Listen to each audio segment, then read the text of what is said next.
All right. Hey, everyone. Hopefully you can hear me. A little country music this morning or this afternoon for the hold music. We'll see how much I can get through this. We're in Nashville Pulse on Epidemic Sound.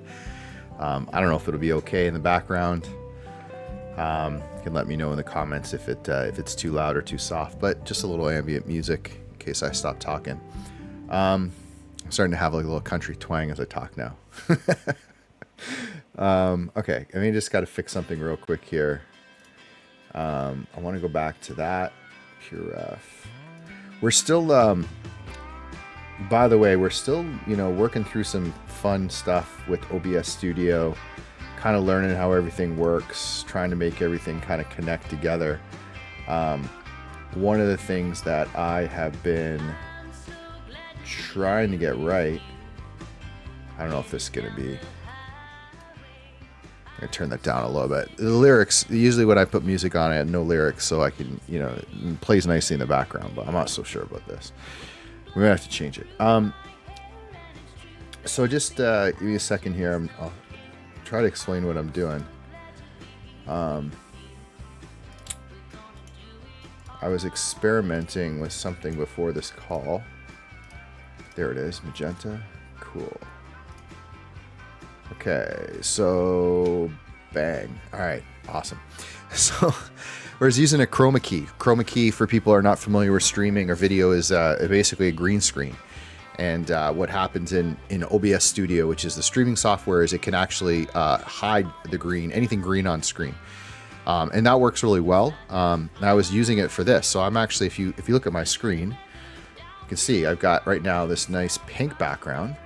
And I just changed the chroma key from green to pink, which seems to work, because when I flip back to this, I can give you a nice overview of what I'm doing. Except for I realize now that my video's not on. There's always something around here. Something that I miss. I feel like I somehow deleted my video. It's over here. So this one works. Yeah, so I'm still learning OBS Studio, and I'm still figuring out how to, group things together and organize it to make this all sort of seamless. I'm digging it. It's definitely cool to have and learning a lot, but it certainly is definitely a challenge. It's very new software to me. And I think I'd used it a long time ago for a stream, maybe like 10 years ago, and now I'm back at it. But unbelievable software just for being able to put out a live stream anywhere in the internet. Like, to think that I'm live streaming out to YouTube and Facebook and Twitter and Facebook and Twitter and Twitch all simultaneously. The chats are all connected. I've got some stuff in Discord that I'm going to work on in the next little while. This I'm really pumped about, actually. I have my own Discord server, and I can show you. It's just I don't know where my I don't know why my webcam disappears. I'm just seeing if there's a way to copy it over quickly. I switch on to studio mode, and then I go to live screen, and maybe I can paste it. Okay, that seems to work. So now if I go to my screen, okay, we're good. Yeah, so this is my Discord, and I've been just playing around with some stuff. You can see the Restream bot in here, but this is cool. You've got some people in here collected my art, some fellow artists, some people that we've been interacting with, and I've been working on ways to bring the stream into here. So we're gonna actually set this up so if you're in my Discord, you'll be able to see the live stream. We'll set it up in center stage. And then I'm going to have the chat all integrated. So you'll be able to chat in Discord if you want and show up on the stream and answer the questions. As well as what I'm really excited about is invite people onto the stage. So in Discord, because it has fully integrated chat and video, I'll be able to invite people to chime in on audio so they can join the stream and chit-chat with me while I'm working. They'll be able to potentially come on video, and you can even have that stream going on while that happens. So I might try something at the end of the stream to test it out, but I've got kind of a long-term plan to really integrate this Discord into what I'm doing. So this is the magenta screen. So you can see it's actually pink in the background. But the cool part is when we flip over to our pure ref, it goes transparent. And now we don't have our camera, but there it is. So I'm starting to get the hang of it, which is cool. And gives me a nice ability to kind of walk you through what I'm working on. Those that are new to the stream,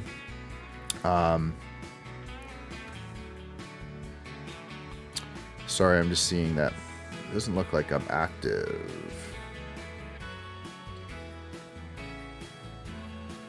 It just says offline right now. Let me just double check some stuff here. Make sure this is working before I talk. It looks like YouTube is good. Yeah, YouTube looks good. I don't know. It shows just for some reason for me it's showing. Maybe it's just I need a refresh. Okay, there it is. Awesome. Okay, sorry about that. I just thought maybe the stream went down. All right, we're good. We got some people on Twitch. We got people on YouTube. So far, it's been fun. Twitch kind of came out the gate pretty quick with people watching the stream, but YouTube is picked up. So if you're watching on YouTube, drop a comment, say hi, respond to every comment, ask a question, tell me where you're from, tell me why you're watching. And what we do on the stream is we're working on recreating 3D worlds. So iconic landscapes from around the world, real places that I've traveled to as a photographer and a videographer, recreating them in 3D tools. And that uses a variety of programs, including some GIS tools like QGIS, some procedural terrain tools like GAEA or World Creator, modeling tools like Blender, and ultimately and fully interactive 3D environments that will be based in Unreal Engine, which is where we're kind of at today. So morning, we usually work on Blender stuff, some 3D art. This is our latest progress. Actually, I can show you, although it's not edited, I can show you the latest render that we just did a little bit earlier. So you won't see my screen, you won't see this, but give me a second. And I'm just gonna add the latest meme card. Yeah, this will be a little bit washed out because it's a TIFF file. It's not actually edited like the other ones, but there it is. So here's our current work in progress. And if we zoom in, you can see some things that we kind of changed. The focus changed. I just was experimenting, so there's no focus now. Whereas on this one, it was all blurred. We'll end up probably doing more towards this. I just wanted to test it out, see how everything looked. We added our headlamp to our little dude down here, although I noticed some clipping and I'm not 100% sure why, but that's something I gotta fix. Just might be a setting. And you can start to see our ships are starting to come into the scene. So we replaced our balloons over here, these dark balloons, with these little cool airships, and the lighting is looking not too bad. And yeah, I'm pumped. I'm pumped that we got those in. Those are a tribute to an awesome artist, Ryan Talbot. His balloons are down here, and yeah, we're starting to bring those into the scene. What else? Yeah, so that's the morning stream. In the afternoon stream, we do Unreal Engine stuff, work with the rocks, work with the mountains, and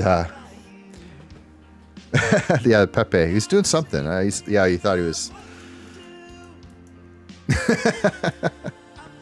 I see it now. Cryogy. Hey, thanks for coming back. Yeah, we get to do some Unreal stuff today. Yeah, it does kind of look like that, eh? That would be kind of funny, actually. I don't think I want to do it.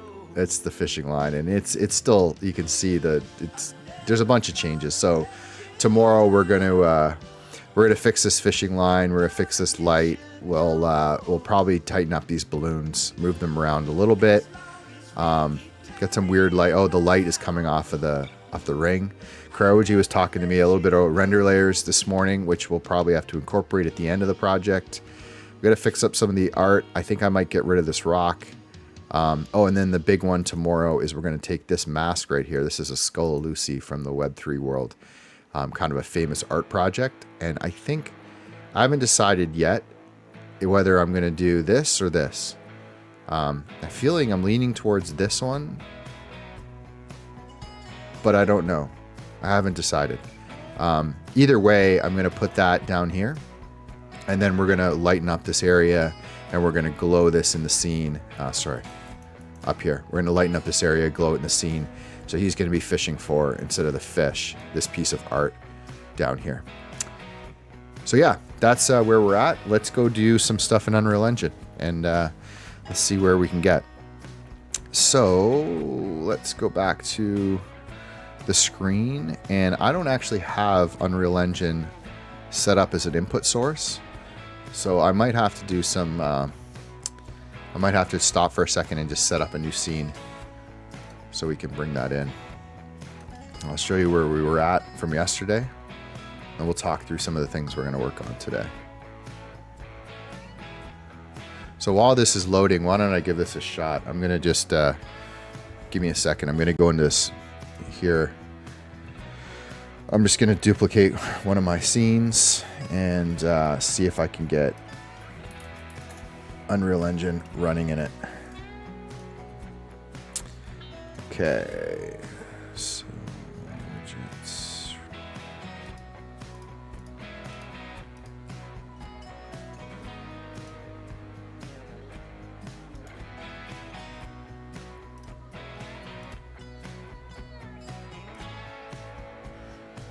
window capture UE5. We should see that on the screen for now. Actually, I'll go ahead and load the level. This is our current work in progress, and then I'm just gonna see if I can get this all working. Okay, open level. I think that should be it. Capture method. Okay. Looks good. To the top of the screen.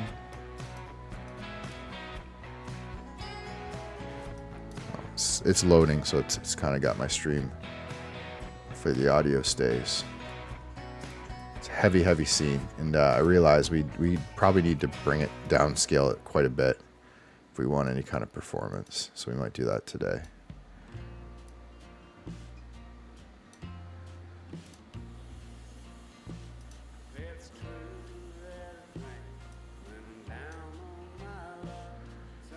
Okay.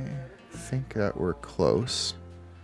Give me a second. I want to just grab this guy, copy, live, paste.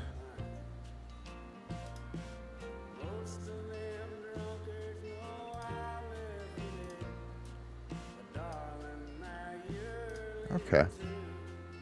I think that's going to work. So there we go. So I don't know if this is actually going to work or if we got the wrong screen. Maybe we might have the wrong screen. Cathedral 5. So let's change that. 5.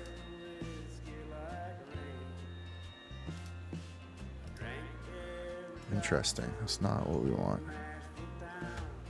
Give me a second here. Sorry about this.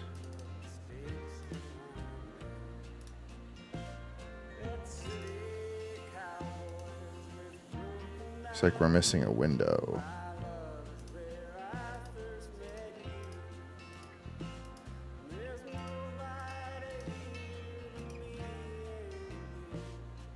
All right. I'll troubleshoot that after. We'll go back to the screen. You can see it. I should see a beautiful sunset if this is working properly. And if I pan our camera over, somewhere over here in the distance, we've got something that's starting to look like a landscape. And there it is. Okay, so there's a bunch of stuff here we want to do. And, you know, I've been thinking about this, and I'm trying to, I'm trying to wrap my head. Yeah, we used to streams about streaming. That's it. I feel like sometimes that's what this is. Stream about a guy learning to stream. So I'm going to just talk through my brain, my thought process here. And share with you what we're trying to do. So first of all, the terrain is in. I would say that what's missing right now from this terrain is, first of all, the scale is off. So we were in GAEA yesterday. We were playing around with the levels, and generally speaking, this is the vantage point where I captured my main image, something like this, and you can see it when we go into other tools. If you go look at my reference photos, like go back to Pure Ref, and we go back to, sorry, my screen here is, here we go. So if we go to Pure Ref and we look at, look at the mountain range here, and if I flip it back to Unreal Engine, right, go back and forth, what do you notice? Just the scale's off, especially the top. It's kind of crunched. This part looks okay. It's kind of, it's okay. It maybe needs to be a little bit more extruded in different spots, but to me it's minor, but there's really not enough separation at the top. And that was me manipulating the terrain to kind of bring out some detail. But overall, it's not bad. And there's sort of pretty reasonable level of detail in here. So I want to fix that. That's one of the tasks. The other task is, this terrain came in at 8K and it really didn't need to. And you can see that what we ended up with is this banding. And this usually happens when you import terrain at a higher resolution than really there's detail. Repeating striathons.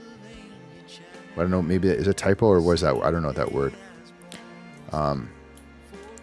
So that's like where we get this kind of awful tearing that we got to fix. And then at the same time, because we brought this in such a massive scale, what happened is that we lost our textures on the terrain. So you can see it. If I go down here, there's basically no texture, and this texture will normally look really good. I'm using a built-in plugin for this, and the textures look awesome. So that's an issue.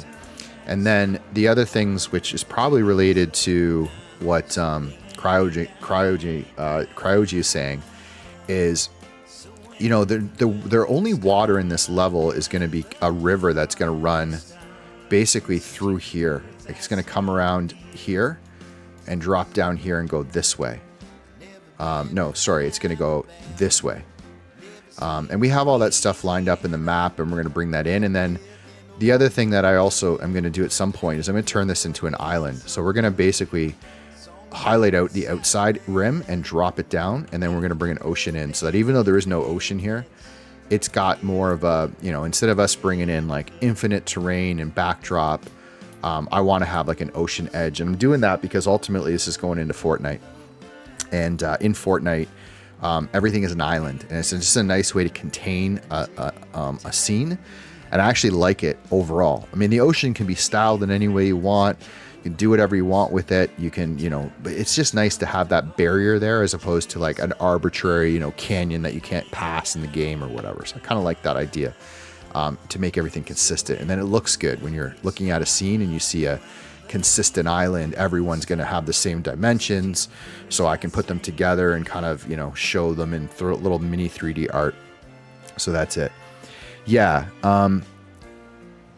means 4 channels are fluid of a column. Interesting. That's some serious language here, Cryogy. Are you a geologist that I don't know about? Yeah, the other thing too is that textures are not in at all.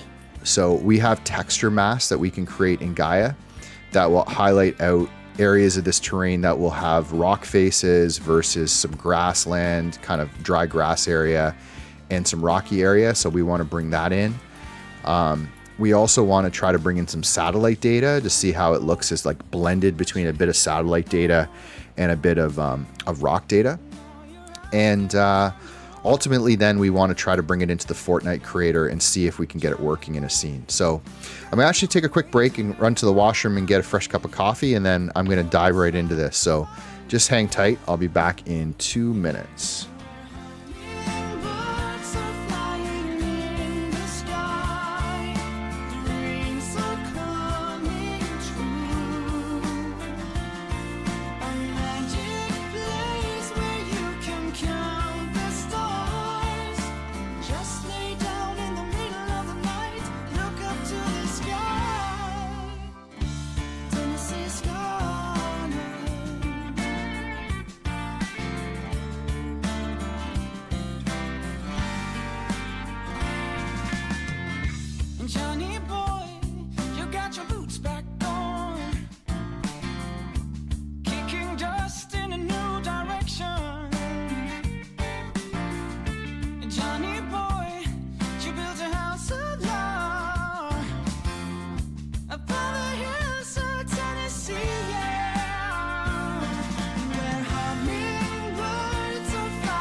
This is the place for you and me. Yeah, this is where we wanna be. In Tennessee, in Tennessee, in Tennessee, yeah. Where hummingbirds are flying in the sky. Dreams are coming true. A magic place where you can count the stars. Just lay down in the middle of the night, look up to the sky. Hummingbirds are flying in the sky. Dreams are coming true. A magic place where you can count the stars. Just lay down in the middle of the night, look up to the sky.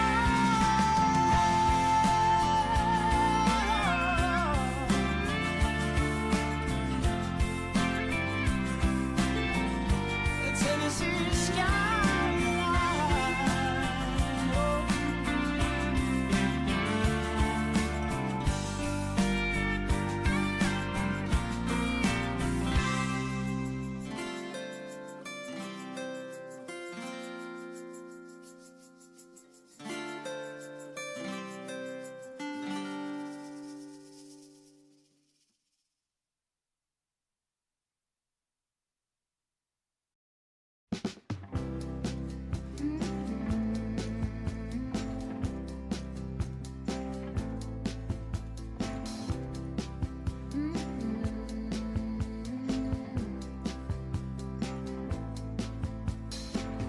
Take me to the ruins, aquifers and springs, baby ferns uncurling, every living thing. Be to me a mother, both hands on the wheel. Show me faded color, fields of chamomile. All at once in a dream, we are together. You could call it a vision or a tether. All at once I can see it put back together. You could call it a vision or a tether.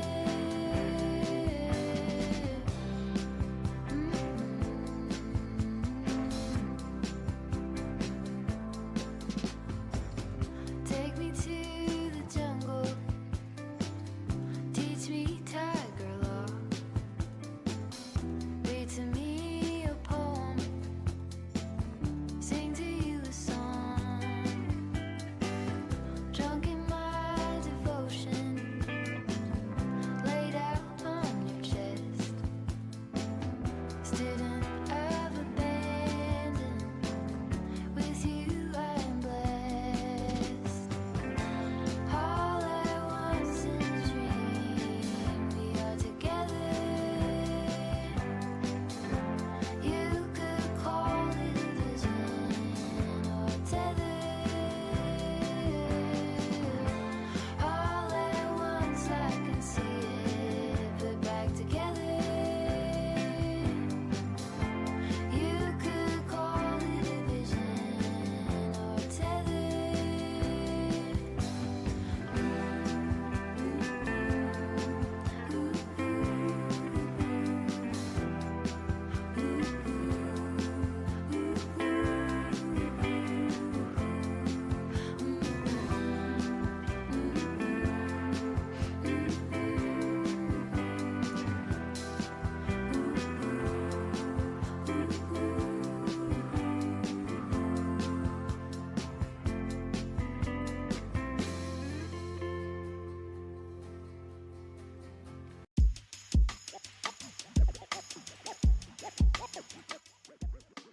Okay, we're back.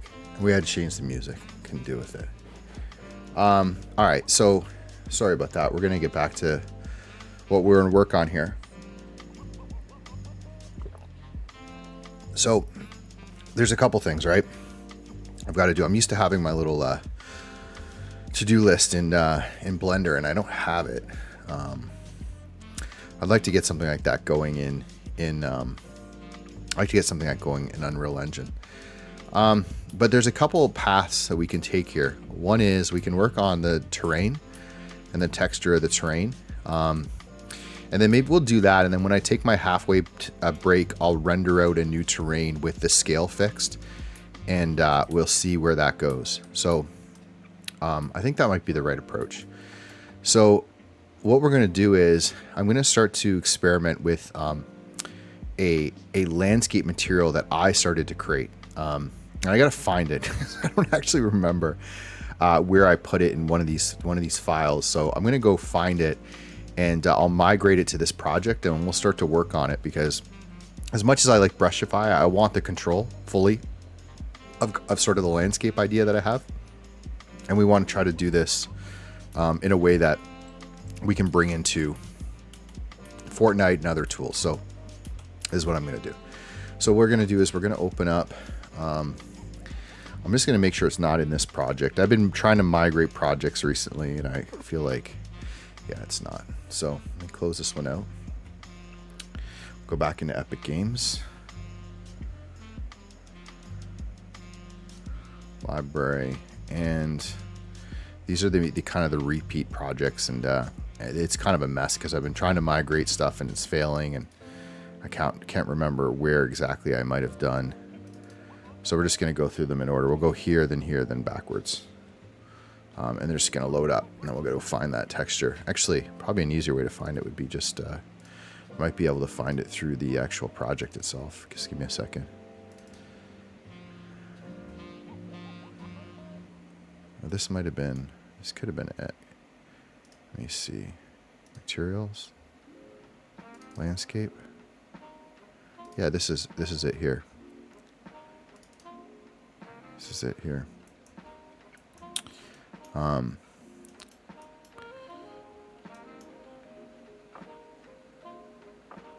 Yeah, I think this is the landscape. Okay, so let's just migrate this from here. So migrate, asset actions, migrate. So it's going to grab all this, everything that's in this material, and we're going to bring it into projects. I think it's this guy. Let me just double check. Content. No, I got it. I have to seriously spend some time fully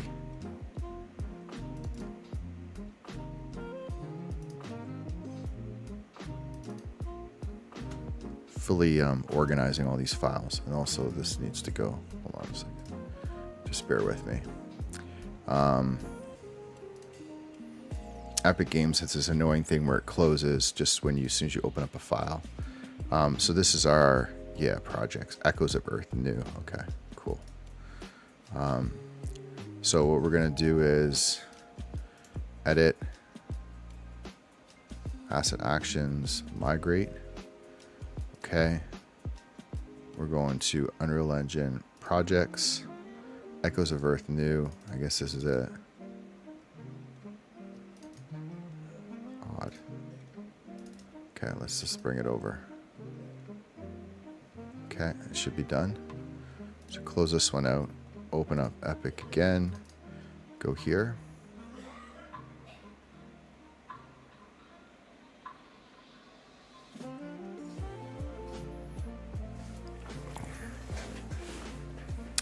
And let's see if we have it. So open level, Cathedral 6.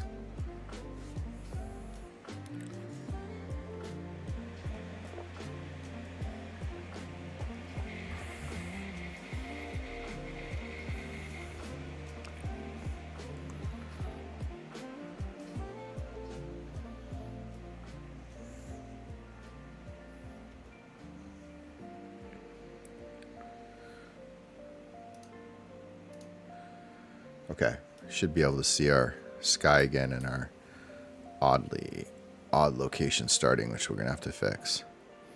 Okay, so there's a couple things about landscape materials in Unreal Engine other than the fact this texture thing is going to probably drive me nuts.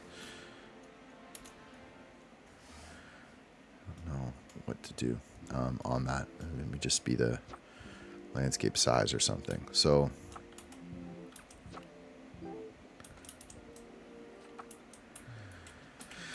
yeah, there's a lot of stuff when it comes to landscapes that have to be fixed. So you can see this on the scene here. Okay, so what is going on in Unreal is that it is automatically figuring out where there is slope. So you can see if you look at this landscape where it kind of has this darker pattern is where it identifies there being slope, and it's assigning a different material. This is kind of a common thing in Unreal Engine with an auto material, we call it. And we're using Brushify, and the way that this can work is if we go over here, we pick kind of a flat spot, we go into landscape mode.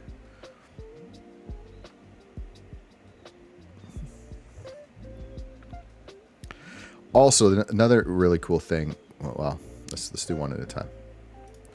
Okay, so what's happening right now is that we have layers, and this is Brushify. This is a third-party plugin. It's really awesome, and I love it. I would use it. It's not compatible with Fortnite, and I want to make my own version for Fortnite to make this really work. So what happens with this is currently everything's set to desert, but you can assign a new landscape area like grass, and you can actually paint it. And it'll take a second the first time you click, but you can actually paint. And I know that we're dealing with a really 8K landscape here because of how slow that is. And that's why I want to, ultimately adjust this. But so now this is unlit, so it doesn't look very good here. We flip it to lit, it looks a little better. It's got some bad tiling, which we can fix, but look what happens when we go low. We actually get some grass in here, which is cool. And what we should have done was actually dry grass. So if you can imagine in this landscape, once we start adding variation, we have some areas that have grass in them, some areas that don't have grass. It'll start to look way better. We just have to slowly do this. Now, what we want to do, though, is we don't want to paint because this is a real landscape. So I don't want to have to go through the landscape and say, oh, this is grass, this is rock. I want to do it somewhat procedurally. So I want to use masks from GAEA. So I'll show you the mask. GAEA can predict, all sorts of things, like where there would be different, materials, grass and dirt. Where is there sediment? Where is there hard rock? Where is there rivers? It can do all that. And then we can bring in a mask into Unreal Engine and tell it, okay, this is where we want these materials to be. And that's sort of the holy grail for me of this process, is to have a properly set up landscape where, you can literally walk through grass. And this looks awesome when you actually go into the game mode. You can just imagine, right? The quality of that looks so good on the landscape compared to when we get over to the desert and we have this. Currently we have an issue with our material. See, it's not loading properly. It doesn't really look good. But in here with the grass, it's awesome. You control the length of the grass, we control the color, all sorts of fun stuff. So that's where we're trying to get to. So what an auto material does, oh, there we go. Now we got some actual, we got some nice dry grass, which fits the landscape a lot better. Right? And it has like draw distance, which we can fix. It's all sorts of stuff. It gets into the really fun stuff once we have the basic landscape in. But that looks pretty good, right? And we can adjust this. And ideally what we want is, because if you go to Arizona, you do have patches of this grass, and you have patches of green grass where there's water running through, so near the river. And then we have, the desert with kind of distributed bushes, and the landscape, it gets really detailed, and we want to obviously have that over just a flat, nothing landscape right now. Okay, so what I want to show you is a procedural landscape, or an auto material, is how it's described in Unreal Engine. Works like this. So automatically, right now we have a flat part of the surface. When we add a bit of height, look what happens.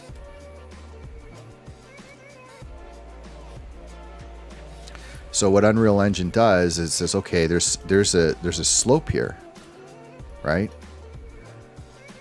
And it actually starts to predict where there would be still grass on the top, but when there's too much of a slope, it puts this kind of rocky material on it.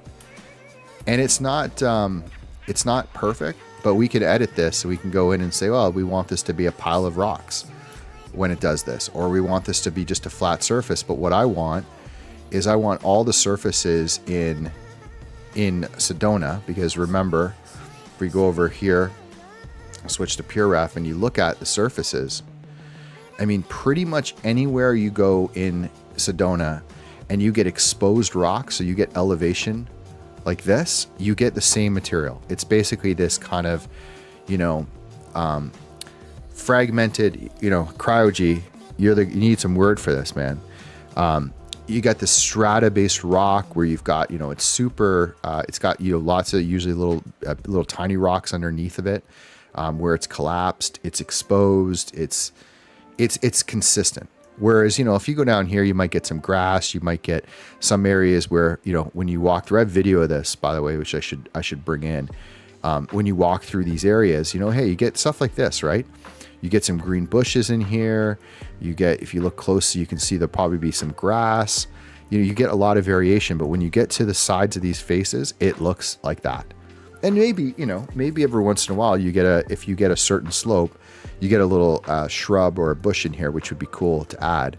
But basically we can consistently have this same material as our slope. So anything that's over, say, maybe 60-degree slope is going to have that material. So ultimately that's what we want to do in Unreal Engine, is we want to not only tell it where those are, but allow it to automatically calculate it based on the slope of the terrain. So we want to switch this to that rock. So we're going to actually try to do that together right now. I am a little worried about the landscape performance, but I don't want to just stop the stream while I process this again. So we're going to work through it. But we also can convert this landscape to something called nanite, which gets really crazy. So let me show you an example of this actually before we go further. So if you look at the material quality here, this is where you get into some real stretching issues. When you have vertical terrain, just by definition, the way that any game engine, anything works, it really struggles with what to do when the texture, when there's a vertical face. And there should be an actual fix for that. And I don't actually know. Let me just try a little something. I'm just gonna put the dry grass over this whole terrain, just for fun. Because the cool thing about like this dry grass, and we're gonna kind of steal some of the things that Brushify did, because it's a very good system, a really great system. Yeah, man, we're gonna do so we're in Unreal Engine 5.3, and the reason why I went through a lot of pain, because I don't know these engines well in terms of like upgrading. So I'm just looking at whether this is handling. I mean, the tiling is horrendous.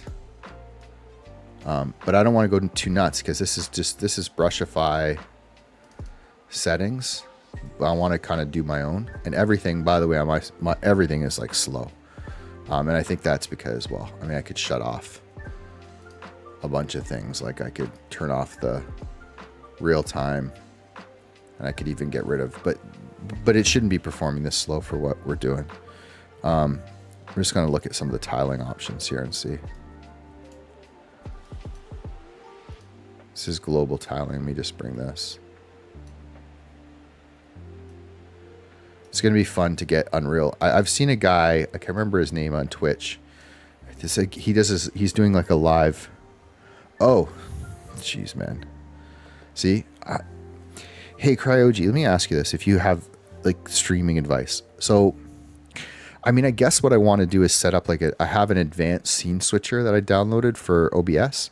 Because I guess that's what I want to do, right? I want to automatically switch between Unreal Engine and like say Pure Ref, depending on which one I have on my screen, like switch the scene. Because then I get the full Everything is there. You know, you don't see like an accidental window if it comes in front. It's all, I don't know. Because I constantly forget to do that. And I don't know if that's just maybe a stream thing you get used to.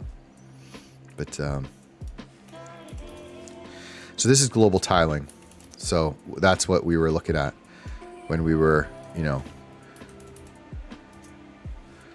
And what happens is you have a balance between,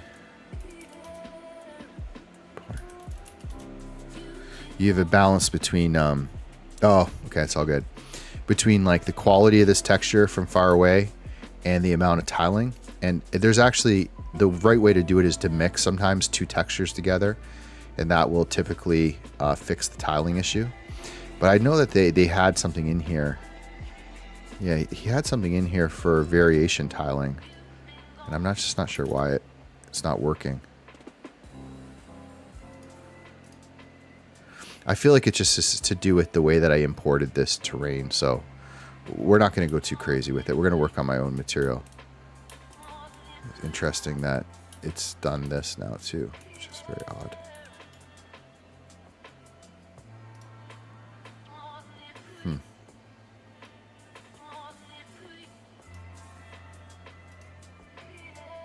I don't know what the heck happened over here.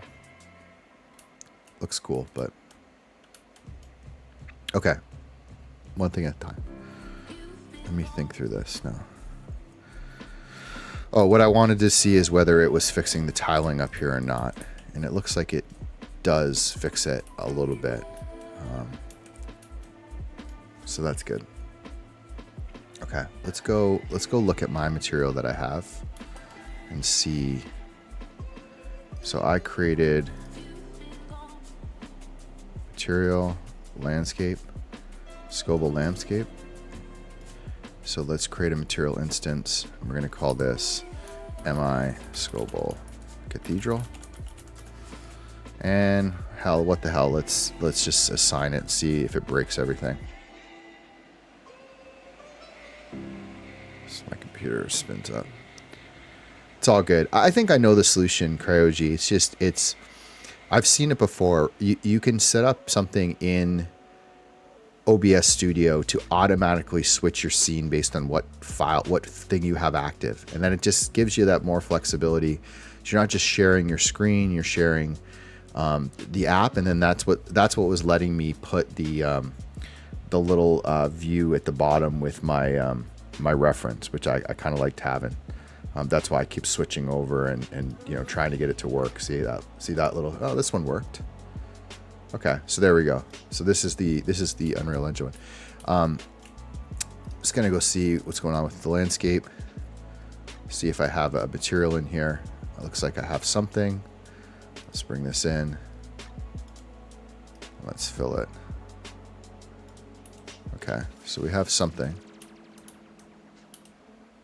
Lots of tiling, but there is a material in here, which is cool. Let me just see if it's doing anything here. It is. Okay, so this is my material that I'm working on. So we're going to work on this together because it's a lot of fun and I'm learning it. And I'm getting, you know, comfortable with how blueprints work in Unreal Engine. And, you know, it's super cool once you get into it. So I'm going to kind of bring it open and walk through it because I'm also trying to remind myself how everything works. So what I want to do is I want to try to get, so this is kind of where, yeah, so fortunately when I do a split screen, I lose half that screen. So I'm going to have to go back to this and then I lose. Let me just, I think I can fix that real quick.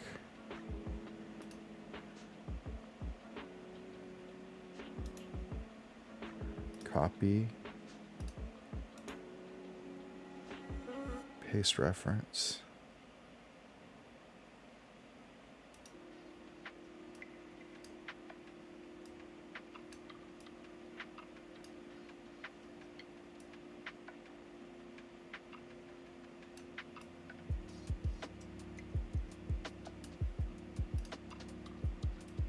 A second.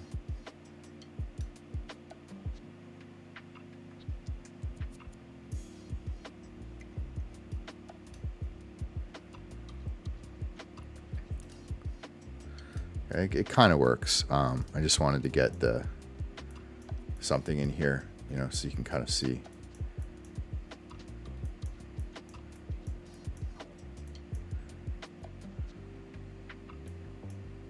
This is our goal, is this kind of a material here. So, okay, let's go back to Unreal Engine.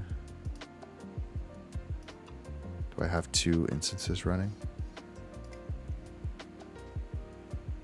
Okay, I think this is okay. And if I bring this over, it's going to kind of work. Okay, so on the left here we have our material, and on the right here we have a node group. And basically what this is doing is it's telling Unreal Engine to two things. So it's telling it, one, it's created a layer called mud, and this is where we can add as many layers as we want, and we can paint. So we can basically paint between, okay, this area is going to be our dry grass area. This area is going to be our muddy area. This area is going to be our natural grass area, and this area is going to be our whatever. So let's think about in Sedona. There's going to be probably like an area that's mostly going to be kind of mixture of dry grass, rocks, kind of like hard dirt, and then there'll be a more muddy area that will be a more wet material, and then there'll probably be like a lush area with some green grass and green shrubs, and that's probably it. And then every one of those materials, when there's elevation over 55 degrees, is going to have the exposed rock face.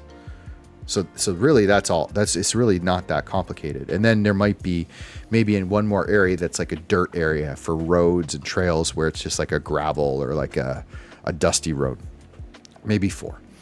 And we'll control those with mass. But the first thing we want to do is we want to have a setup where we can control when there is this slope. You can see here that there's actually some rock showing up.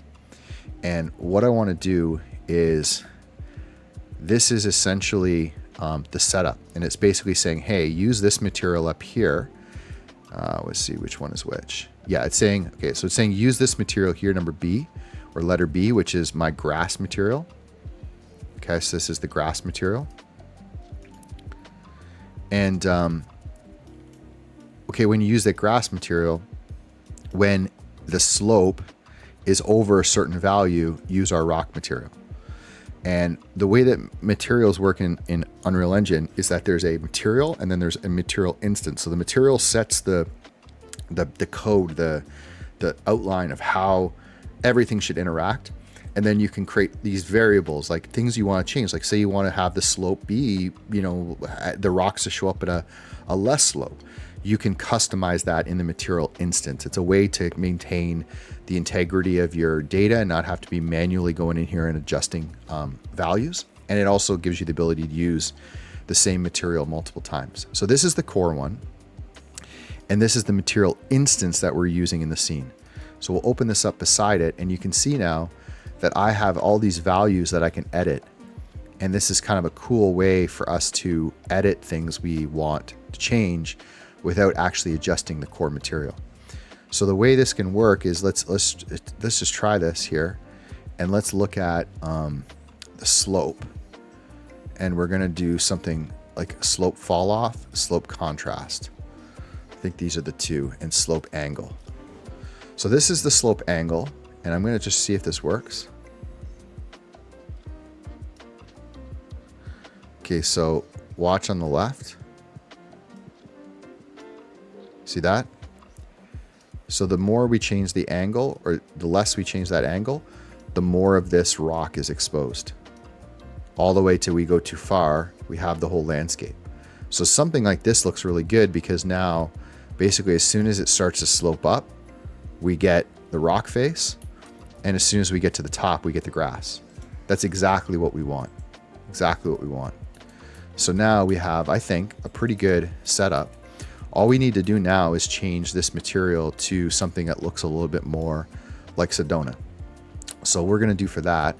So we're going to go back in the material, and this is something I didn't set up. So this is one material. It's called mud right now, but we're going to change it to, we'll rename all this and change it to grass or whatever. But just for the example, we'll keep it. And what I need to do is, these are our materials. So this is simply a color map. So this is the actual color of the rock. This is, they call it an ORD in, do those dynamics get compiled to static resources? I worry about performance. Okay, so you're kind of asking the wrong person around like how performance and whatnot works in Unreal Engine. But I can tell you that, you know, I can tell you that at least on my machine, which again, you know, we're not, okay, so Cryogy, I'm going to give you a roundabout answer to this. The answer is I don't know. All I know is that a lot of the things around like texture baking and light map baking and things within Unreal Engine that, you know, were absolutely required in games 2 years ago are kind of out the window. You know, you're using dynamic real-time lighting. You're basically have full control of the textures as long as you're, you know, keep things reasonable in terms of, you know, the quality of the textures that you're bringing in. And in the cases of this, which I'll have to set up in a second, there's something called world partition, where you can sort of stream in the quality of the textures and the details across multiple places, depending on where you are on the map. All this stuff kind of takes away a lot of that work from a developer, which is going to allow someone like me to bring this pretty far. There is a no short-term plan for me to like distribute a video game in Unreal Engine. And the reason is, like, again, we're getting into the coding and the gameplay elements and multiplayer and, you know, things that are just so far beyond me today. But when you see the Fortnite integration and how good it is, I have these materials. If I create a material like this, I can bring it into the Fortnite editor and I can actually run these materials in Fortnite, and I'll probably run them at like 2K resolution on the textures, maximum world size of about 2 kilometers, which fits this terrain. It will run great. It's amazing what it can do. And I've run it on my PC and we're testing it on Switch. Like, it's going to work really well. So I think before you know it, once we move this into Unreal Engine for Fortnite, I think you're going to see, like, it's going to be pretty cool. You're going to be excited when I bring it in there. I want to do the material in Unreal Engine for now, and then I'm going to bring it all into Fortnite. But okay, so just back to here. This is our rock material. This is our grass material. Let me just get this rock thing going first. I just have to create some parameters. And I'm just going to call this slope color. Another parameter. I call this slope ORD. ORD is a packed texture with multiple, like, green is roughness, I think, red is ambient occlusion, and blue is, I want to say, I can't remember what it is. ORD. Displacement. I think it might be displacement. So it's occlusion, roughness, displacement, and that's kind of a standard texture in Unreal Engine, and you can pack the 3 in there. Okay, so we're going to call this rock normal. Okay, then we're going to go down to this one, and we're going to call this new parameter. And this is where we have to have a bit of flexibility, and I'll explain why in a second. So this is material 1, color. This is, and it's going to be material 1 because we're going to be able to pick any materials we want for this landscape material. O1 ORD, and we're going to call this material 01 material. This is so slow. I can't wait to get a 4K. O1 normal. Okay, so we've got the 3 in here, and we probably should have them in a group, which would have been a smart idea from the beginning. But we'll call this group material textures.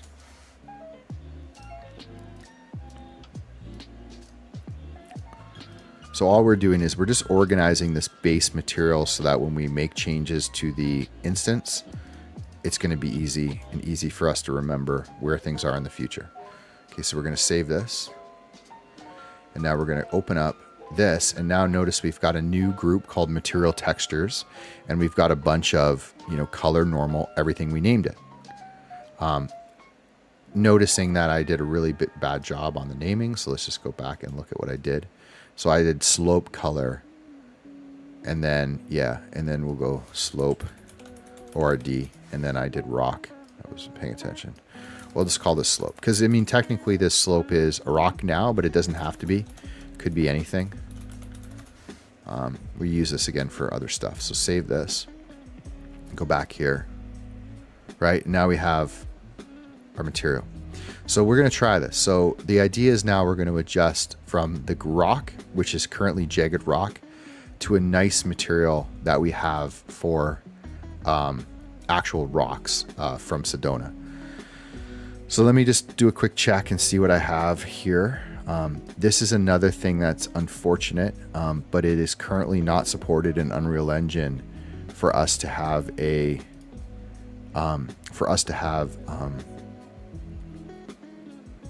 it's not currently supported in Unreal Engine for us to have Quixel Megascans textures. They have like special properties. They're not in Unreal Engine for Fortnite. They don't work. So you have to do it manually. But this is, I think, going to work. I'm going to just see, first of all, if these material... Yeah, so see this material here? This is the one we want. So now what we should be able to do... This is 8K. It might be pushing it here, but we're gonna try it. So we're going to change the slope color to this. Look at that. We're going to change the normal to this. And we're going to change the sandstone, this is the roughness and all that, to this one. Okay, so interesting. We've got something here, but it's also, we've got some issues with the actual projection of the texture. Welcome to my own personal hell from earlier stream with texture stretching. But yeah, I'm just, we're going to experiment and get there. But the cool thing is we have an actual rocky texture, and look what it did. It goes across the entire landscape. So if we come up here, now we have stretching, but at least we have a texture that's actually showing up on the slopes.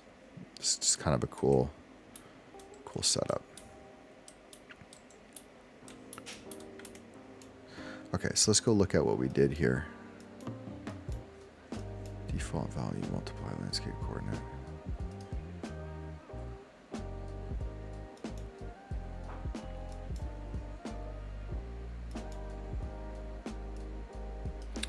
All right. So let's see what we have here in terms of control. So we know we have our slope angle, which we already talked about. Which if we set too low, we get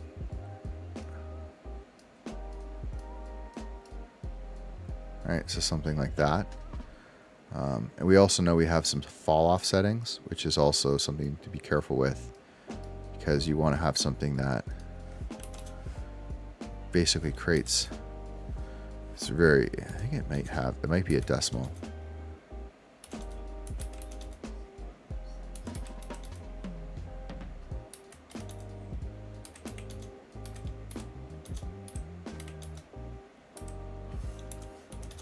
Keep it at 1.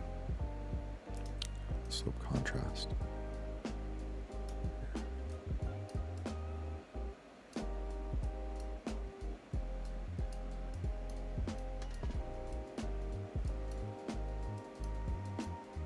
There we go.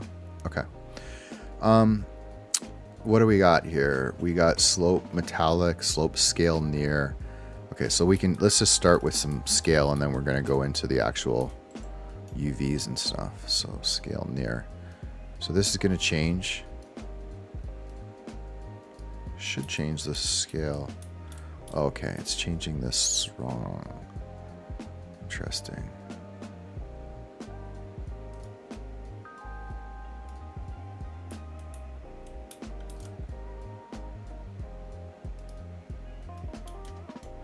So this is controlling the scale of...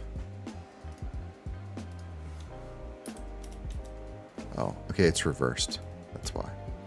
So let's go back to here. So this is the...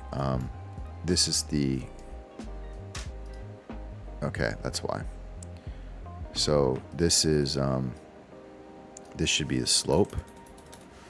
And then this should be M01. Got those messed up.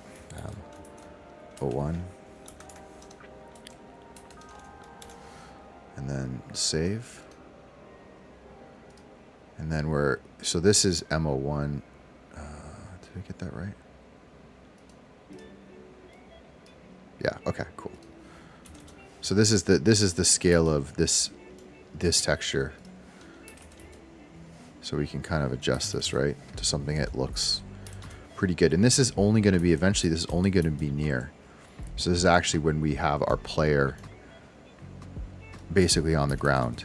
And you see if we go too low, we lose a lot of detail of this texture. If we go too high, we start to get scaling. But remember, at the level that the player's at, so if we hit play... First of all, look at the scale, right? So you kind of got totally messed up with the scale there as we were looking at this. So this is a very small cliff face, and obviously there's way too much scale terrain from where we were, or maybe it just didn't update. So let's just 0.1. Let's try it like this. So that looks better. There's no grass in here yet, and this is going to be mostly covered, but this looks pretty good. And then let's look at the scale of the slope.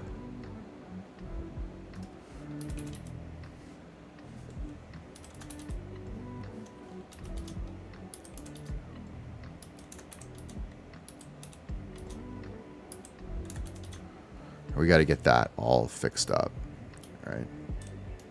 There's a bunch of issues with this, which you're going to get into in a second. We want to do some displacement on this. There's all sorts of things we want to fix, but just want to kind of at least get the idea in here. 0.01, 0.1, 0.2, 0.1. 0.1 is probably it. Oh, wait, sorry, we lost our spot.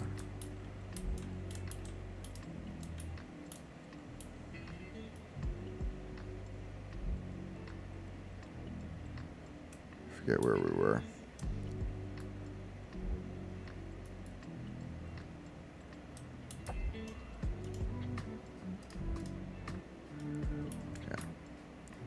So you kind of get it. I mean, we just got to fix the way that the UVs are, which should be interesting. Okay, so, but it's here, and we have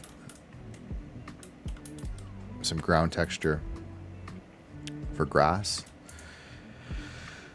All right, so let me just see what happens here if I start to change these names. I don't know if this is gonna cause hell. Well, we can go. We keep this one as mud actually. Let's do that. Let's keep this texture as a mud texture, and we'll actually bring in. Let's bring in kind of a muddy texture in here, and then we'll create a grass layer. So let's go to bridge, and we're gonna grab. We're gonna grab a good mud texture. So here, the really fun part about building an Unreal is Quixel, because there's so many resources we can use. So let's go into surfaces. Actually, we're going to go into environments, because I know there's a really amazing, and there's all sorts of assets for these desert areas, because they're actually really, honestly, they're actually really the best areas to sort of work with when you're starting out. So Canyons of Utah, right, is the main one. I'm just looking if there's any other ones. Sandstone might be useful. Yeah, but I mean, Canyons of Utah is exactly what we want. Okay, so like look at all the stuff we've got. We've got dry sands, we've got rocks we can bring in, canyon rocky ground, you know, canyon sandstone, more rocky ground. Look at all this stuff. Shrubs. I mean, So much we're going to be able to do with this. I'm just looking to see if they have a mud material that we can steal or use. This is all free with Unreal Engine, which is super cool. Until they start charging one day. Rocky ground. Rocky ground. Canyon rocky ground. Okay, let's just see what there is for mud in general. I hate the searching. I gotta tell you, I really, really hate the searching. I mean, did it do anything, the search? Mud, you know? It did nothing. Just literally brought up. Never understood it. Like if you type in mud, I search for mud, and it gives me these options. And then it literally just shows you stuff that's not mud. I don't understand it. Dry sand. Some of this dry cracked mud. Dirty soil, ground, dry sand, ground, dry cracked mud. How about some actual mud? I like this one. This feels very Arizona, or very, yeah. I kind of digging that. Some dry mud, no. I think I'm really digging that one. I think this is the winner. Where did it go? No. Is it that? Oh my god.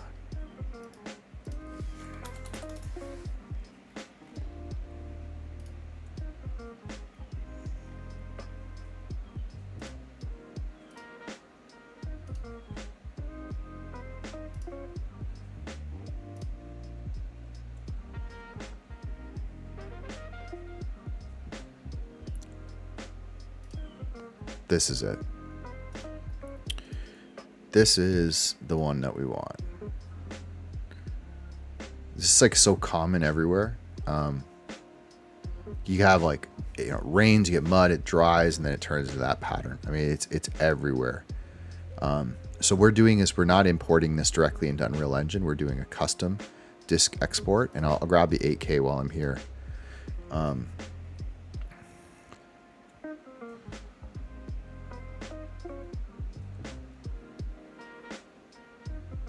This is a really good material. It's probably gonna cause all sorts of tiling issues, but at least we can mess around with this. So we are gonna go into surfaces, and well, could have just imported it in.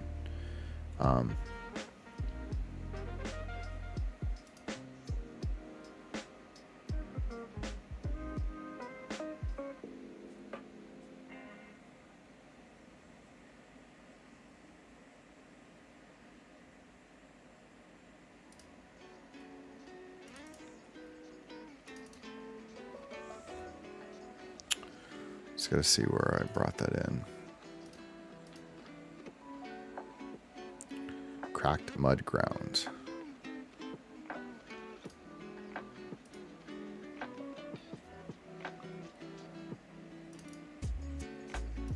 Okay, so let's just do, we'll try the 8K and then we can scale down. So we really only need the albedo.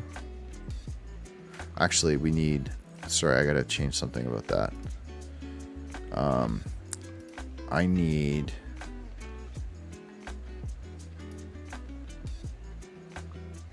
that ORD texture, and I don't actually know how to get it. It's kind of annoying, but let's go, let's open this version of Bridge. We'll just grab it from here. Cracked mud ground, I think it was.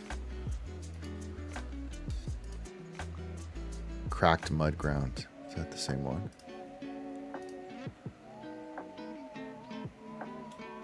Did I just lose my mind? Did that just... Oh, man.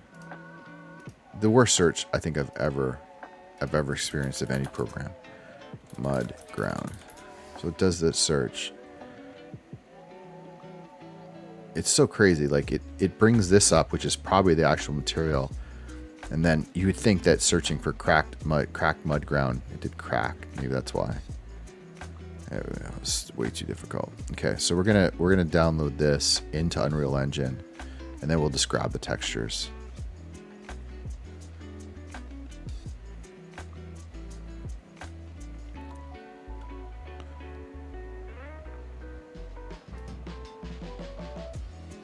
Okay, so now we have it.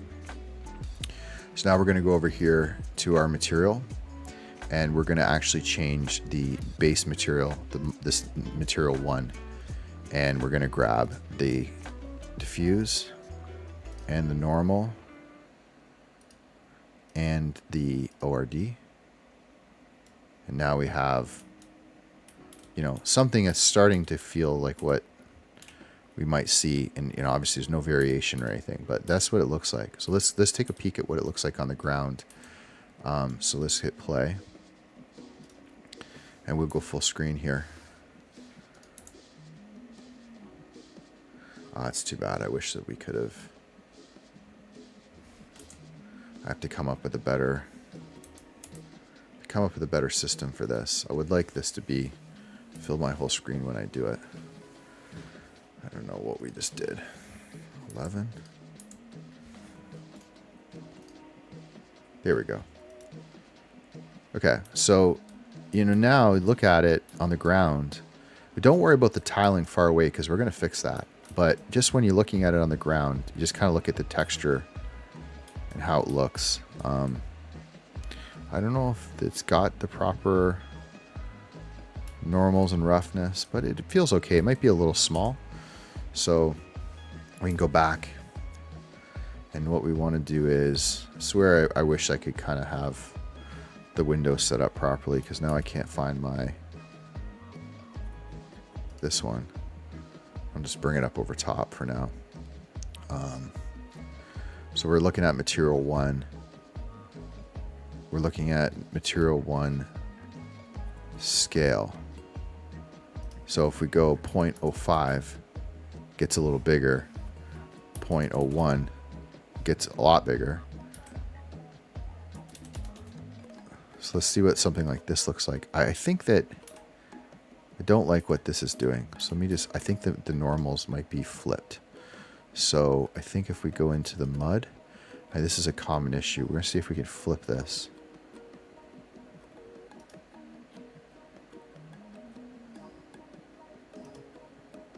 Can't remember where we do it.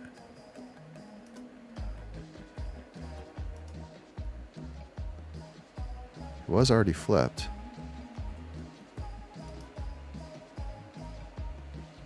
I feel like it's better here. Maybe it's the roughness. Oh, because it's not set up. That was weird. Roughness is this one.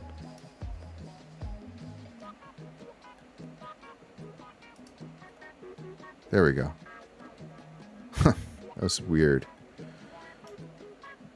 Roughness, normal, and then we'll add the displacement in at some point.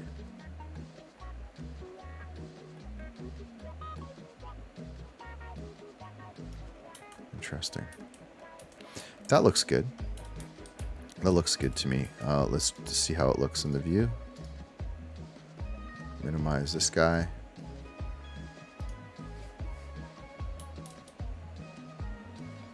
Maybe some weird stretching going on. Hard to tell. But I think when you're walking on it, that looks pretty good. Okay, so that is the mud texture. And now what we're going to do is we're going to go into our window again. And now what we have to do is we're going to make another texture just like this for grass, for some dry grass. And then we're gonna show what they look like sitting together. We got to fix this slope. Actually, that might be. I feel like that's got to be a simple solution. Let me just go see what they do inside of the Brushify material.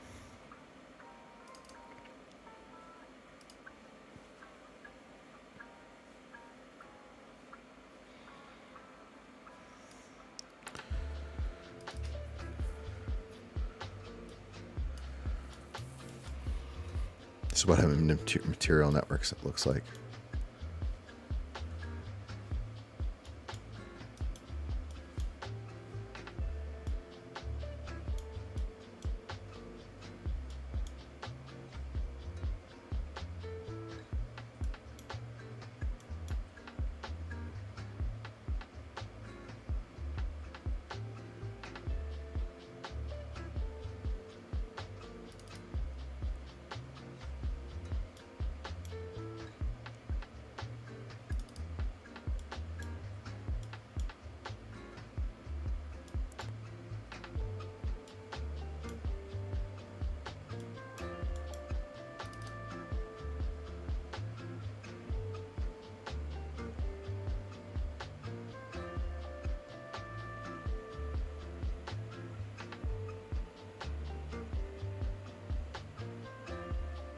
I don't know. I haven't done anything to it by default. Oh, hey, Simeon. Sorry, I realized it was... So, Simeon, I'm pretty new to Unreal Engine. I've been using the Brushify landscape pack, and it's been really good, and it handles all these problems. And I really should just use it, but I'm stubborn, and I wanted to kind of learn how to make my own material. So I don't have anything set up other than just like a basic node tree or a basic blueprint for meshing these two materials together. And in terms of like the tiling, in terms of you know, the planar mapping for all this, I have no idea. Detail close tiling, so global tiling. I'm just kind of looking through. So these are just all the tiling numbers. And then they drop into here. And then all that's going into reduced, so reduced tiling. But the material is getting its UVs from the macro tiling. This is what I was looking for. Texture coordinate. It's interesting that it's not... He's not using the world. I'm using landscape coordinate. I don't know.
Interesting.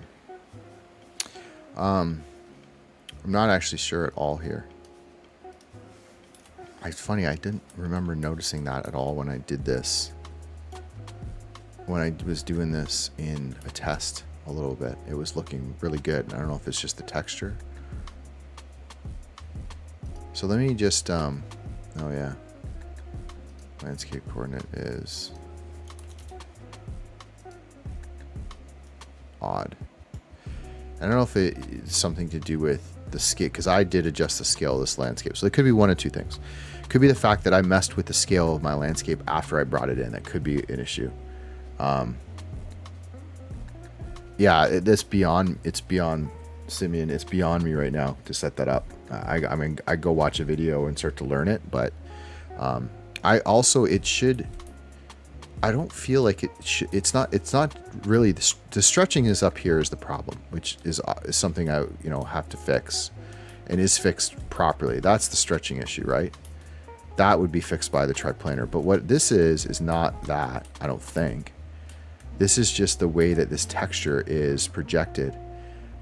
It looks like it's rotated, and it looks like it's not, if it's stretched or if it's just, like even here, it looks like it's just, almost looks like it's just rotated.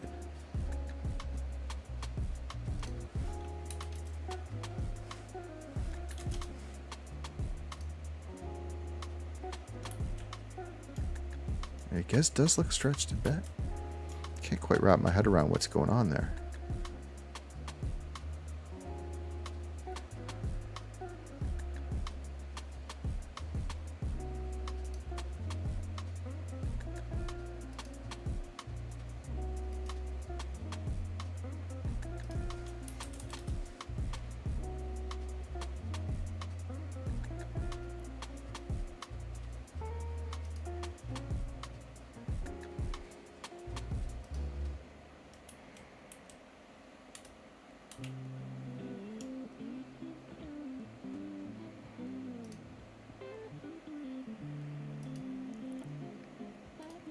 Do you know, Simeon, do you know how to set up a triplanar like in Unreal Engine quickly? Or is it a more extensive process? I just wanted to kind of understand what was going on with the texture first before I went into anything like that.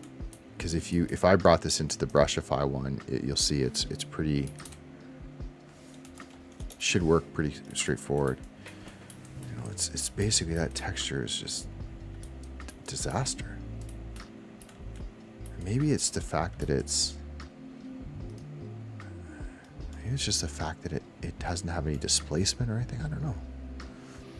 It's like if I went back to my original, so let's go back to the original material that we had in here and just see what it looks like now. So I don't remember this at all before.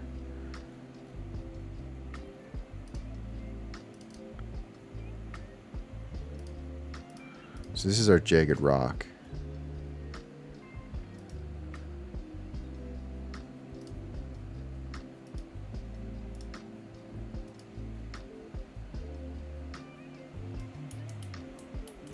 I mean, it's definitely having a similar issue. I guess it's just not as obvious. Maybe it is the triplanar thing. I don't know. Maybe it is. Well, I mean, I guess we could see it by just changing the slope, right?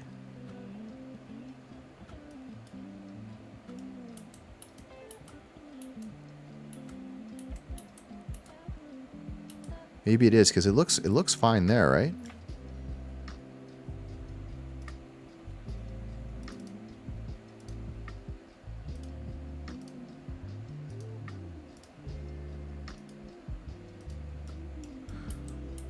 Yeah, you might be right, man. Maybe because it looks fine on the ground, even though it doesn't have any displacement or anything. I feel like it's the exact texture that you see here. It's basically set up. So let's see what it looks like in. What we'll do is we're gonna go back to. What we're going to do is we're going to go back to the Brushify one, which has the triplanar, and I'm going to just look at how they do it, and I'm also going to just see if it's fixed on the Brushify, which is the one that I'm really comfortable with. So if we go into materials, landscape, we'll use this Cathedral one because I think I was kind of setting it up before. So we'll flip it over. It's going to take a second.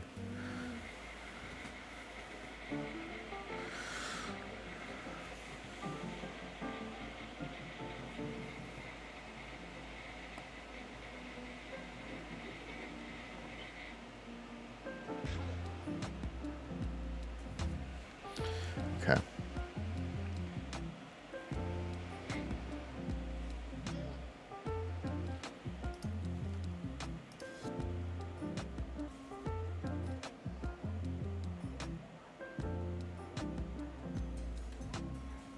So slow right now.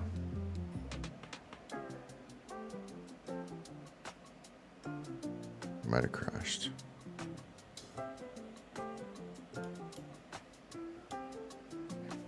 Yeah, I'm gonna go back in. I'm gonna load. It can be a 2K texture or 4K texture for the landscape. Maybe 4K. And then we're gonna turn on nanite. And then we're gonna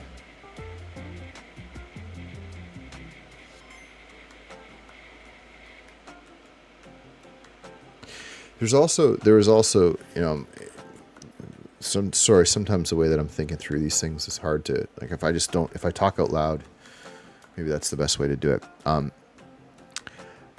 The quality of these rock faces is really important to me. And actually another option, there was two thoughts. One would be you can kind of place Megascan's nanite textures. Like you can basically kit bash it all the way around and it will look awesome.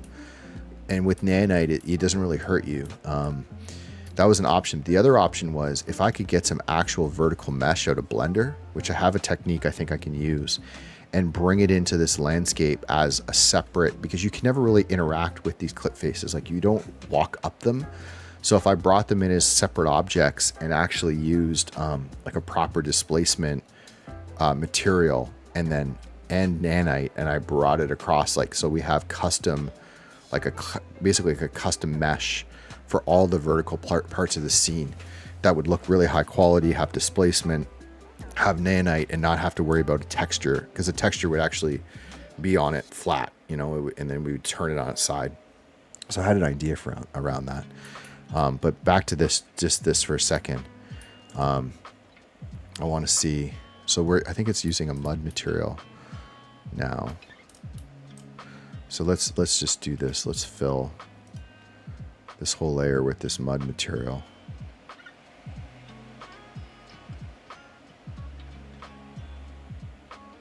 And then let's look at what it's doing. So first of all, in the material settings, we can turn on.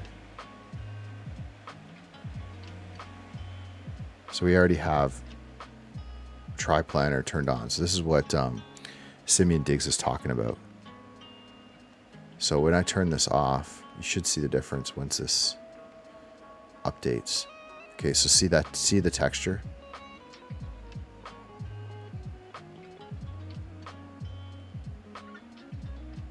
And it takes a second, but see how that texture is stretched. And he's probably right. That's probably what's just happening to our texture, and it's distorting everything. It just looked like it was curving on the side and doing some weird stuff, but this is the difference between the triplanar and the not. So this is built into Brushify. And you can actually see once that loads.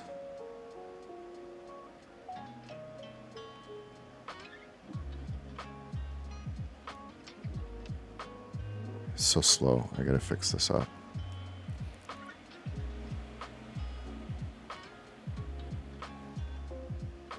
There, yeah, it's much better. And this is controlled. I've seen this in here. It's going to be somewhere over here. Runtime virtual texturing, grass, procedural rocks. Does a really good job of labeling this stuff. Base slope.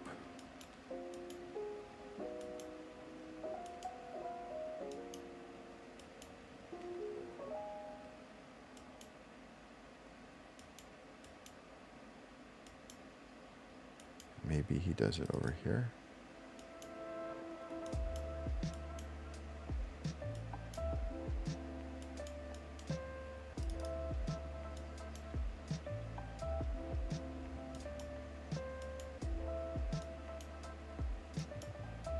So this is tiling reduction. Blend differences from the camera.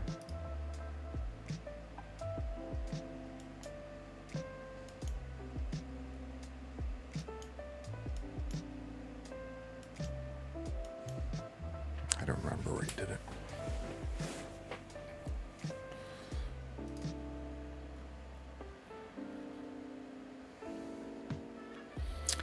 Let's let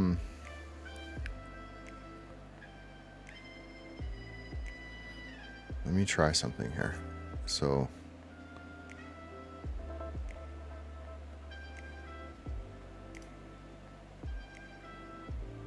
this is our sandstone. I don't know if this is already, we were doing this maybe.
trying to understand why the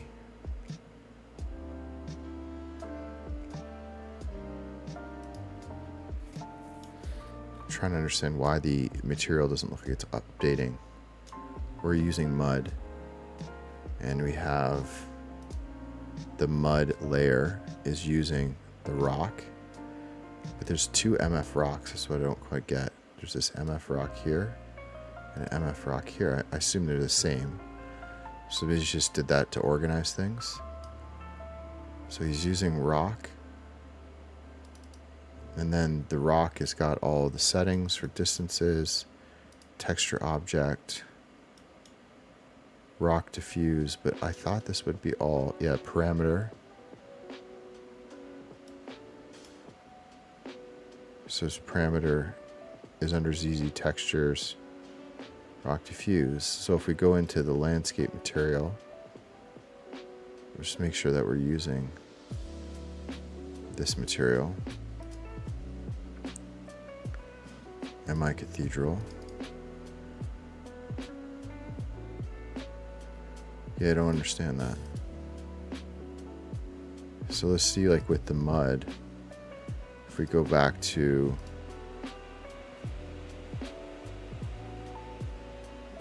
cracked mud, update that.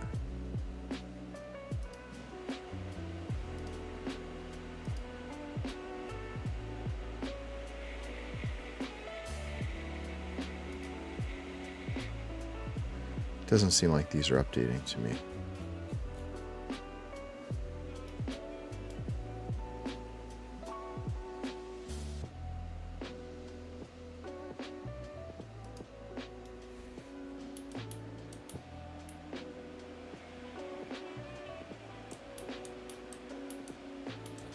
Oh, okay. Oh, that's super weird.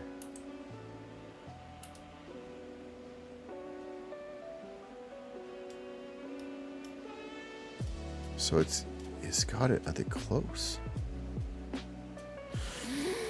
That's so weird. So it's using the correct texture at close range, but it's not using it at distance.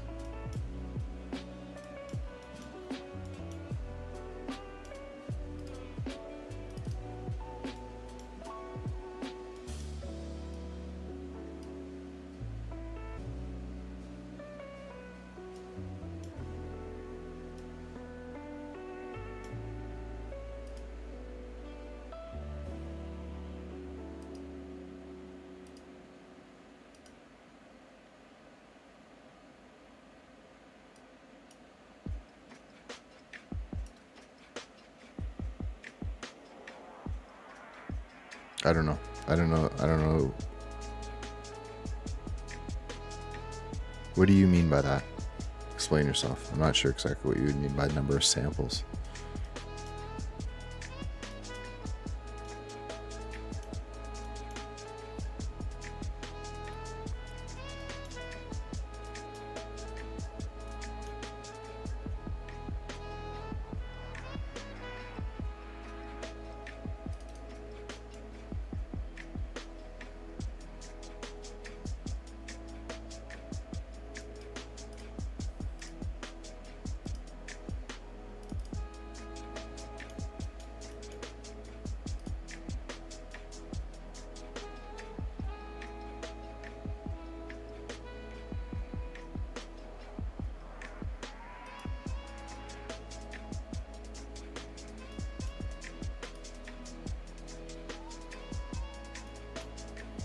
It's this that's kind of thrown me off, is why this is a parameter, but everything else is not.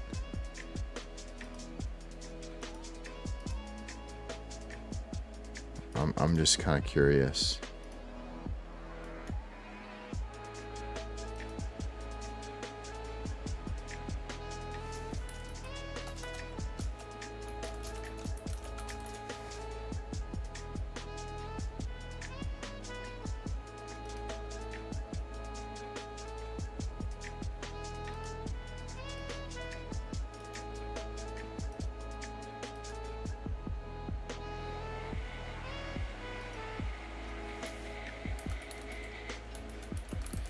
feel like that caused an issue. I don't know what the heck is going on here. Yeah, this is gonna freeze. Okay, I know what I gotta do. I don't want to save this. I gotta go get this. What I'm gonna do is, in order, I'm gonna take a quick break. I'm gonna go back into GAEA. I'm just gonna export a lower res terrain, and then I'm gonna import it into Unreal Engine and convert it to nanites, so that just from a performance standpoint we can work with it, and also fix the scale. And then once that's done, then I'll come back and we'll start to mess around with. Yeah. When you say samples, I don't understand. Do you just mean like the actual size of the texture, like 4K, 2K, 8K, or do you actually mean something else? As far as I know, that's the only thing that's actually being used in that actual landscape material. It's just I haven't set up anything for tiling at different distances. I haven't done that. But in terms of the texture, it's just a 2K, 4K. I've never heard samples used in conjunction with textures before. Maybe I'm missing something. You can explain it to me. I'm gonna take a quick break and do that stuff. I'll still see the chat, so just go ahead and hit me up, Simeon, with what you're thinking. I'm just gonna go run these things while the stream is on pause, and then we'll come back with a little bit better terrain to work with. Okay, be back in probably 15.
Hey, I'm back.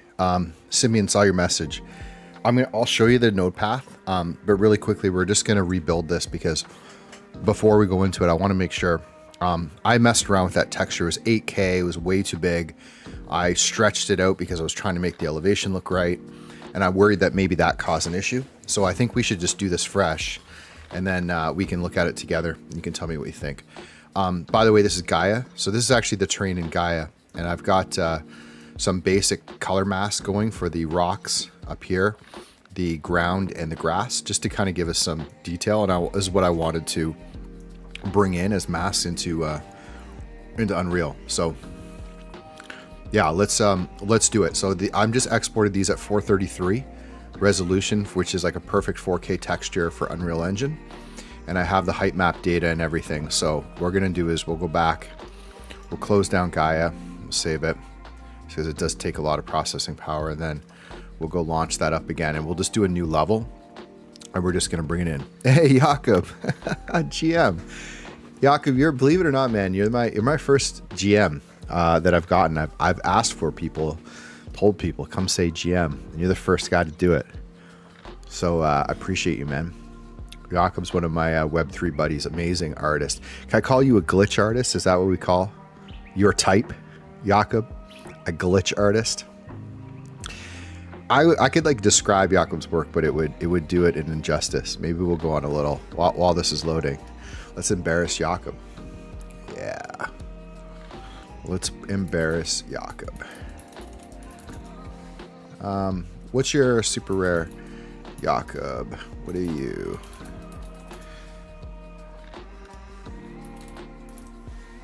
Actually, let's go here. Hold on a second. Let's go back to this. Let me go so I don't ruin something here. Oh, he's got a website. Oh yeah, dude, let's do it. Jakob is a photographer, cinematographer, and digital creator. His work lives and breathes on the Ethereum blockchain. This is a cool website, dude. I haven't seen this. Dude, this is sick. Sorry, Simeon. We're going on a little detour. If someone joins the stream like this, by the way, Simeon, I don't know you from anywhere other than YouTube, I think, but hit us up with some links. Like I always like to go look at people's portfolios and stuff while we're streaming. Dude, this is a great website, man. And usually you go to people's websites and you're like, oh man, and everyone says, oh, it's not finished, or I'm not, I don't have it working the way I want it. But dude, this is sick. You even got your latest public display in Korea on here. The vibe is great. I love that you've got you've got it set up by your ERC 721 and 1155. Dude, this is one of the best websites I think I've seen from an artist. I love the way you did this. This is your meme card? Dude, I love this, man. This is awesome. I'm embarrassed now. I'm embarrassed that I don't have my shit together when it comes to the website stuff. Yeah, Crowdgy. Hey, how you doing, man? Yeah, dude. Jakob's the man. Look at this. He's got his gallery running it on Cyber. Oh, dude. What'd you do with this, Jakob? Did you get someone to design this for you, or did you do it yourself? This is super cool, dude. I'm gonna post this video on Twitter when I'm done here.